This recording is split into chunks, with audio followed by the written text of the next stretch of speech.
B J P ಇದ್ದವರು ಇರಲ್ಲ, ಅವ್ರಿಗೂ ಜನಗಳ ಆಶೀರ್ವಾದ ತಗೊಂಡು ಅಧಿಕಾರಕ್ಕೆ ಬಂದು ಗೊತ್ತೇ ಇಲ್ಲ ಕರ್ನಾಟಕದಲ್ಲಿ. ಆಪರೇಷನ್ ಕಮಲ ಮಾಡಿ ಅಧಿಕಾರಕ್ಕೆ ಬಂದಿರೋದು. ವಿಜಯೇಂದ್ರ ರಾಜೀನಾಮೆ ಕೊಡು ಅಂದ್ರೆ ಕೊಟ್ಬಿಡೋಕ್ಕಾಗತ್ತೇನೆ? ನಾನು ಹಾಗಾದರೆ ವಿಜಯೇಂದ್ರ ಅಧ್ಯಕ್ಷರಿಗೆ ರಾಜೀನಾಮೆ ಕೊಟ್ಬಿಡು ಅಂತ ಹೇಳ್ತೀನಿ. ಕೊಟ್ಬಿಡ್ತಾರ? ಹೈಕಮಾಂಡ್ನವರು ನನ್ನ ಟಾರ್ಗೆಟ್ ಮಾಡ್ತಾ ಇದ್ದಾರೆ. ಬಿ ಜೆ ಪಿಯವರು ಮತ್ತು JDSನವರು ಇಬ್ಬರು ಸೇರ್ಕೊಂಡು ನಮ್ಮ ಸರ್ಕಾರನ ಅಸ್ಥಿರಗೊಳಿಸಲಿಕ್ಕೆ ಪ್ರಯತ್ನ ಮಾಡಿ. ವಿಜಯೇಂದ್ರ ರಾಜೀನಾಮೆ ಕೊಡು ಅಂದ್ರೆ ಕೊಟ್ಬಿಡೋಕ್ಕಾಗತ್ತೇನೆ? ನಾನು ಹಾಗಾದರೆ ವಿಜಯೇಂದ್ರ ಅಧ್ಯಕ್ಷರಿಗೆ ರಾಜೀನಾಮೆ ಕೊಟ್ಬಿಡು ಅಂತ ಹೇಳ್ತೀನಿ. ಕೊಟ್ಬಿಡ್ತಾರ? ನಾಳೆ ಆರ್ಗ್ಯುಮೆಂಟ್ ನಡೀತದೆ. ನಾಳೆ ಆರ್ಗ್ಯುಮೆಂಟ್ ಆಗಲಿ, ನೋಡೋಣ ಏನು ಹೈಕೋರ್ಟ್ ಏನು ತೀರ್ಮಾನ ಮಾಡ್ತದೆ ಅಂತ. ನನ್ನ ಪ್ರಕಾರ ನಾವೇನು ತಪ್ಪು ಮಾಡಿಲ್ವಲ್ಲ. ನಾಳೆ ರಾಜ್ಯಪಾಲರಿಗೆ ನಮ್ಮ ಎಲ್ಲ MLAಗಳು, ಮಂತ್ರಿಗಳು, MLCಗಳು, ಸಂಸದರು ಎಲ್ಲರೂ ಕೂಡ ಭೇಟಿ ಮಾಡಿ ಕುಮಾರಸ್ವಾಮಿ ಮೇಲಿರ್ತಕ್ಕಂಥ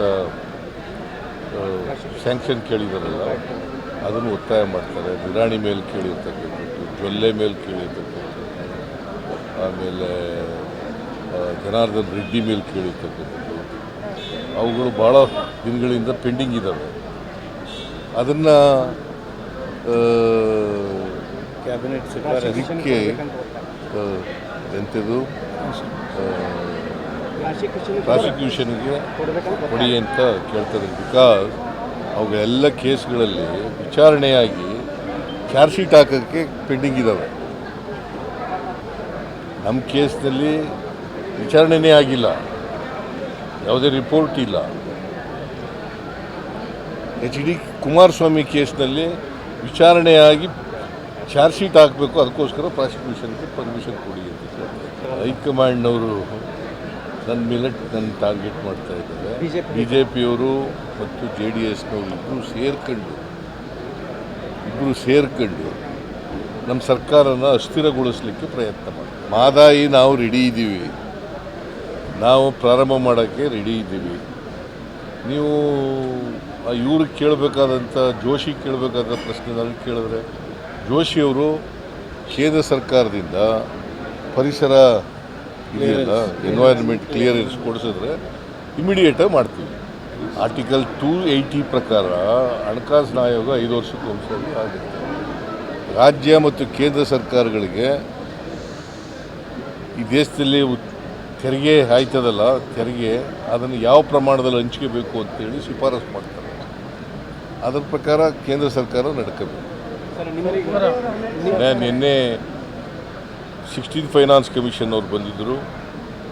ಅವ್ರಿಗೆ ನಾನು, ನಮ್ಮ ಎಲ್ಲ ಮಂತ್ರಿಗಳು ಮತ್ತು ಅವರು 16th ಫೈನಾನ್ಸ್ ಕಮಿಷನ್ನ ಚೇರ್ಮನ್ ಅರವಿಂದ ಪನಗೇರಿಯ ಅವರೆಲ್ಲರ ಜೊತೆಲೂ ಕೂಡ ಮಾತಾಡಿದ್ದೀವಿ, ಚರ್ಚೆ ಮಾಡಿದ್ದೀವಿ, ಮೆಮೊರಾಂಡಮ್ ಕೊಟ್ಟಿದ್ದೀವಿ. ನಮ್ಮ ಇದನ್ನೇನು, ನಮ್ಮ ನಿಲುವೇನು ಅಂತಕ್ಕಂಥದ್ದನ್ನು ಕೂಡ ಹೇಳಿದ್ದೀವಿ. ಯಾಕಂದರೆ ನಾವು ಪ್ರತಿಭಟನೆ ಮಾಡಿದ್ದು ಡೆಲ್ಲಿಗೆ ಹೋಗಿ 15ನೇ ಹಣಕಾಸಿನಲ್ಲಿ ಅನ್ಯಾಯ ಆಗಿದೆ. 11,495 ಕೋಟಿ ವಿಶೇಷ ಗ್ರ್ಯಾಂಟ್ ಕೊಡ್ತೀವಿ ಅಂತ ಹೇಳಿದ್ರು.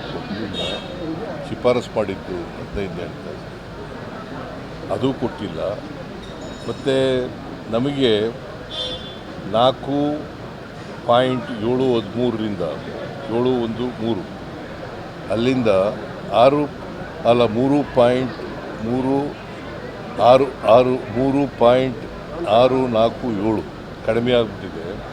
ಸುಮಾರು 1.66% ನಮಗೆ ರಾಜ್ಯಕ್ಕೆ ಬರಬೇಕಾಗಿದ್ದಂತೂ ಬರಲಿಲ್ಲ.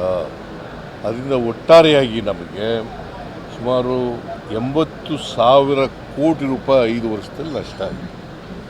15ನೇ ಹಣಕಾಸಿನ ಆಯೋಗ ಅದನ್ನು ಸರಿಪಡಿಸಿ ಅಂತೇಳಿ ನಾವೆಲ್ಲ 16ನೇ ಹಣಕಾಸಿನ ಆಯೋಗದ ಚೇರ್ಮನ್ಗೆ ಮತ್ತು ಸದಸ್ಯರಿಗೆ ಮನವಿಯನ್ನು ಮಾಡಿದ್ವಿ. ಈಗ ರವಿ ಗಣಿಗ ಅವ್ರ ಊರ ಹೆಸರು ಗಣಿಗ, ಅವರು ಹೇಳಿದ್ದಾರೆ. ಅವ್ರು ನನ್ನ ಜೊತೆಲೂ ಕೂಡ ನಿಜ ಅಂತ ಹೇಳಿದಾರಪ್ಪ, ಕೇಳಿರೋದು ನಿಜ ಅಂತ. ಸೊ ಅದು ಪ್ರಯತ್ನ ಮಾಡುತ್ತಲೇ ಇದ್ದಾರೆ. ಯಾಕಂದರೆ ಆಪರೇಷನ್ ಕಮಲ ಅನ್ನೋದಕ್ಕೆ ಬಿ ಜೆ ಪಿ ಇದ್ದವರು ಇರಲ್ಲ, ಅವ್ರಿಗೂ ಜನಗಳ ಆಶೀರ್ವಾದ ತಗೊಂಡು ಅಧಿಕಾರಕ್ಕೆ ಬಂದು ಗೊತ್ತೇ ಇಲ್ಲ ಕರ್ನಾಟಕದಲ್ಲಿ. ಆಪರೇಷನ್ ಕಮಲ ಮಾಡಿ ಅಧಿಕಾರಕ್ಕೆ ಬಂದಿರೋದು 2008 ಇರ್ಬೋದು, 2019 ಇರ್ಬೋದು, ಯಾವಾಗಲೂ ಕೂಡ ಆಪರೇಷನ್ ಕಮಲ ಮಾಡಿ ಅಧಿಕಾರಕ್ಕೆ ಬಂದು. ಯಾವಾಗ ಅವ್ರಿಗೆ ಮೆಜಾರಿಟಿ ಬಂದಿತ್ತು? ಹಿಂಬಾಗಿಲಿನಿಂದ, ಎಲ್ಲ ಹಿಂಬಾಗಲಿಂದ ಬಂದಿತ್ತು. ಈಗಲೂ ಪ್ರಯತ್ನ ಮಾಡ್ತಾ ಇದ್ದಾರೆ, ಆದರೆ ನಾವು 136 ಜನ ಇದ್ದೀವಿ. It is not that easy. ಯಾಕಂತಂದರೆ ಸುಮಾರು 60 ಜನರಷ್ಟು ರಾಜೀನಾಮೆ ಕೊಡಿಸ್ಬೇಕು. It is not that easy. ಮತ್ತು ನಮ್ಮ MLAಗಳು ಯಾರೂ ಕೂಡ ದುಡ್ಡಿನ ಆಸೆಗೆ ಬಲಿಯಾಗಲ್ಲ. ಯಾರು ತಪ್ಪು ಮಾಡಿದರೆ ಅವ್ರ ಮೇಲಿಗಾಗಲೇ ಕ್ರಮ ತಗೊಂಡು 9 ಜನರಿಗೆ ಸಸ್ಪೆಂಡ್ ಮಾಡಿ ಅಲ್ಲಿ ಇರಬಾರ್ದು. ಬೆಂಗಳೂರು ಜೈಲಿನಲ್ಲಿ, ಪರಪ್ಪನಗರದ ಜೈಲಲ್ಲಿ ಇರಬಾರ್ದು ಅಂತ ಅವ್ರನ್ನ ಬಳ್ಳಾರಿ ಜೈಲಿಗೆ ಕಳಿಸಿದ್ದೀವಿ.